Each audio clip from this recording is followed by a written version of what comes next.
Happy longest day of the year. Almost. We're just about there. It is Litha, the longest day of the year, the solstice. And yeah, so much to celebrate. That's what we're talking about on today's episode of Expedition to Soul.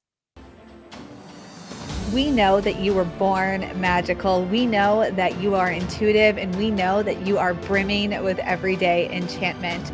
Here at the Sisters Enchanted, we believe in intention, we believe in intuition, and we believe in everyday magic. Welcome in to the Expedition to Soul podcast. Welcome into the podcast. I'm Sarah, founder of the Sisters Enchanted. And yes, we are right here at the longest day of the year. Isn't it wild that, it feels like to me anyway. So I live where you can tell that there's 4 seasons. Like we very clearly have 4 seasons for the most part. The snow has been a little hit or miss the last few years, but you can see that it gets like darker quickly, and when the days get shorter, we can see as it gets lighter again, and it feels like it just started getting like light. Like it feels like summer just got here. And summer did just get here. Like summer is now. It has been spring up till this point. I'm making no sense. It does. Summer just got here. And it feels like that the light just came. But really, after the 21st, after the summer solstice, the longest day of the year, every day gets shorter again. I guess that's the point I'm trying to get to, is that it feels like it just got longer, and it did just get longer. Um, and now every day starts to wane. So while we're celebrating summer, summer is actually part of the waning half of the year. How wild is that? And I guess it's not wild. That's nature. That's science. Like you probably already know that if you have, if you really think about it, you're like, oh yeah, I do know that. That makes sense. But I think that our perception of this is it's like this is now like we just hit our growth part. We just hit our groove, right? But really everything is starting to wane. And in our framework, our model, this is actually the introduction to the shadow portion of the year. And it makes so much sense when we think about it because the sun is casting this light. And with that light is how you see your shadow. And it's in these moments of like brightness and all eyes, like all light on you in your life, and these moments where it feels like you're being seen, that your shadow really emerges. The moments that there's vulnerability, the moments where there's, the chance of being seen and you're afraid to take that chance. That is where our shadow shines the most, is most visible. I cannot talk on this day. Nothing's going well for me. Um, in our digital Stay Magic magazine, our virtual magazine, if you haven't seen it, it is delightful. I'm actually, if you're watching the video version of this, I'll go ahead and pull it up. But if you're listening too, just keep listening about it because I'm gonna keep talking about it. Of course, it's a podcast. Y'all ought to listen to it. But in our Litha issue of our free Stay Magic magazine, we have all kinds of ideas for you on how to celebrate right now with this festival. Now, one of the things that we really believe in is this power of intentionality, and we teach it by working with the moon. But a lunar cycle really mimics the whole year long seasonal cycle that we all experience here on Earth as well. So this is very much like that full moon energy, and then it starts to wane again, right? And when we pay attention to the cycles and the rhythms around us and the rhythms within us, that's when we can start to build these ebbs and these flows into our life, these moments for creation, these moments for reflection, these moments for pause. And this is one of them. And celebrating these festivals as they come up through the wheel of the year is a beautiful way to create some of this presence, some of this intention, some of this rhythm in your life. And if you have, friends and family that you do this with, all the better, because then you're all having these moments of honoring. So many of the holidays we celebrate have been commercialized, and we feel like some element of pressure to them. Like there's a pressure to show up on Christmas. There's a pressure to be there for, like whatever, buy candies for everybody on Valentine's Day. Like there's this pressure. And the thing about the festivals, the Sabbats on the wheel of the year, these nature-based festivals here, these Mother Earth really oriented festivals, is that they are they're not one. I mean, they happen. There's like a day, I guess, where we have the equinoxes, and a day where we have the longest day of the year and the shortest day of the year. But they, in and of themselves, are a season. Like we can feel the building into the longest day of the year. I was saying at the beginning of this that it feels like it just started really being summer, right? And it's because it is. And that's that building, that feeling of building. And it's going to feel this way for a little while now. And we can look at these festivals as holistic periods of time, and they don't have to be celebrated on a specific day. They can be like just brought into the energy of our lives. And it's so much more of an invitation to be present than like a feeling like a requirement to participate and be present. If you are looking for some celebration ideas, though, for the longest day of the year, for Litha, for midsummer, I again, it is this time of heat, right? It is this fire time. Some ideas for you are working with the energy of flowers and bees.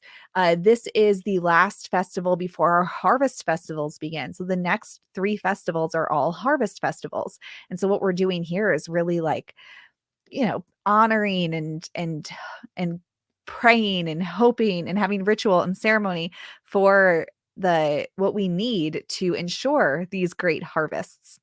The reflection, what is working, what isn't working, how can we play our part in that, right? This is this energy. um let's see, honoring some fairy energy. It's very like Beltane in that way. Make some mead if you're adventurous. Have a dance party under the sun. Just get outside, hold an outdoor picnic. If you're a person who likes to set crystal grids or do like mandala art, or do put out water to charge under different elements or different festivals, and have that energy available to you at a time when you feel like you need to tap into that energy, this is a great day to do that. Put your magical items out, have some connection, do some journal prompts, right? Moving your body and just like feeling like a sun goddess. The sun is where we look at our goals. We set solar goals and we have lunar intentions. So how we want to feel is based on the moon, right? And this whole year since December 21st at Yule, this has been this waxing part of the year. So how did you intend to feel this year? And right now we can look at our actions. What actions have we been taking that to feel that way? And what actions have we taken that have gotten us away from feeling the way we wanted to feel, right? So doing some journal prompts around that. Just laying on the ground and feeling your body absorb the earth energy is a beautiful way to spend this time. In our Stay Magic magazine, it's totally free. Like I said, you can find a bee blessing, direction to make a fairy house, which of course you don't need directions to make a fairy house. You can just make a fairy house, but a bee blessing for you. Some great ideas for people of all ages, all stages, and to tap into this energy of the longest day of the year. One of the stories is around the Oak King and the Holly King, and how they're at war with each other. And or not really war, I guess they're maybe war. I don't know. They're at battle, or they're at odds, right? And it's on this day that the Holly King overthrows the Oak King, and that's why the days of the year start to get shorter again. And then on the shortest day of the year, the Oak King comes back and wins. And then the days of the year get longer again. If you know the Christmas movie with the heat miser and the snow miser, it reminds me of that. Like one of the brothers is always winning, right?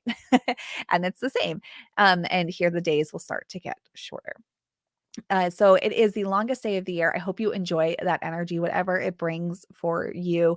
I love this as a fire season, a shadow work season, just really looking back at how did I want to feel this year? And with midsummer here, how can I reorient for the rest of the year, which we're going to talk about a little bit more on an upcoming episode of the podcast. But just this getting outside, like, and if you can watch the sunrise, um, and sunset on this day, or like watch the sunset on the 21st and the sunrise on the 22nd, or the 20th and 21st, like just whatever works for you. That's a beautiful way to honor this time as well. So you'll be up early and up late. It's maybe a little easier on the shortest day of the year. And just enjoy this time. But I think my highlight for you from this podcast is that this is a marker in time. It is part of the rhythm that we all live within. and knowing that it's part of the rhythm, knowing that we also have these rhythms within us, and pausing to acknowledge them and see them and look at the world around you, the environment around you, your energy on this day. It creates these moments to reflect, these moments of intention, these moments to do shadow work. And it is those pieces that are foundational to anything in life, is looking at how is your energy right now? How was it 6 months ago? And how do I want it to be 6 months from now? And am I living a life in alignment with that? What needs to be let go so that I can live the life in alignment of that? And, the nature does the very same thing. It will start to produce its harvest coming up here. I mean, it's already happening, but we have the harvest festivals coming up, and then it's going to like officially die away to reset again. We can learn so much from the support and the knowledge of the world around us, the earth around us, when we just look at it, and all of the chaos and overwhelm and confusion that we feel. We have evidence of what to do all around us, and we're so disconnected from it that it's challenging. It's challenging to reconnect to it sometimes and see it for what it is. And so many lessons we can learn just from the trees around taking up space and being your most authentic self, but also that there's enough for everybody. I think of trees, and I look at these trees. I'm blessed that I have a yard that has lots of big trees, but they just do what they will. Like the trees do not stop growing because we park our giant camper under the tree, right? Like the branches keep growing and the tree is like, move it, mother effort, because I'm coming over. The trees do not care that they are knocking on our house. The trees do not care that they are like shading all the other plants. The trees just do their thing. They take up as much space as they want. They shoot their roots up through our backyard, through our front yard. They dig into our septic system. Like the trees just do what they want. And also at the same time, they create this beautiful ecosystem for all the trees around them to do what they want too. Like there's enough for the trees to do what everybody wants. And these moments in time, like midsummer right now, it's just the brilliance that the earth provides us, and that these rhythms provide us and remind us that there will always be a longest day, and then there will always be a shortest day, just like there will always be a new moon and there will always be a full moon. These reassurances help us to orient our lives and find presence, find intention, and get out of the chaos, the ambiguity, the overwhelm, when we're able to see our own energy and cast our energy in a similar way. And that's where we can help here at the Sisters Enchanted. If that feels like, oh my gosh, I'd love to be able to do that. That's where we come in. Anyway, happy longest day of the year. Happy Litha blessings, midsummer blessings. I hope you all enjoy whatever it is that you do, even if it's a regular day. You just hear this and think, oh man, look at the sun today. Well, don't look at it, but you know what I mean? Look up to the sky, look up to the trees, be in the light, even if that's what you do. I love that for you. All right, y'all. So we have some things happening here at the Sisters Enchanted. We got some workshops, we got classes coming up. If you want information on any of it, always reach out to us. We are happy to pair you with the right resource for you. And if you've not received your free Stay Magic digital magazine, the summer 2023 edition, be sure to grab that and download it, because there's information in there on everything you need for the summer season, for growth, reflection, and some fun along the way. And thank you for listening. Until next time, I hope that you have an enchanted rest of your day ahead. If you liked this episode of the Expedition to Soul podcast, please rate, review, subscribe. If you're listening on Apple Podcasts, it will really help us spread everyday magic, intention, and intuition to the masses, and helps us so much as a small business. Be sure to hit that subscribe button on your favorite podcasting platform so you never miss an episode. There are new episodes every Tuesday and astro forecasts for the week ahead every Friday. If there's any topics you'd want to hear, anything you want us to dive deeper into, shoot us an email at magic@thesistersenchanted.com. And as always, thank you so much for listening and being part of the community here at the Sisters Enchanted. And we'll see you in the next episode.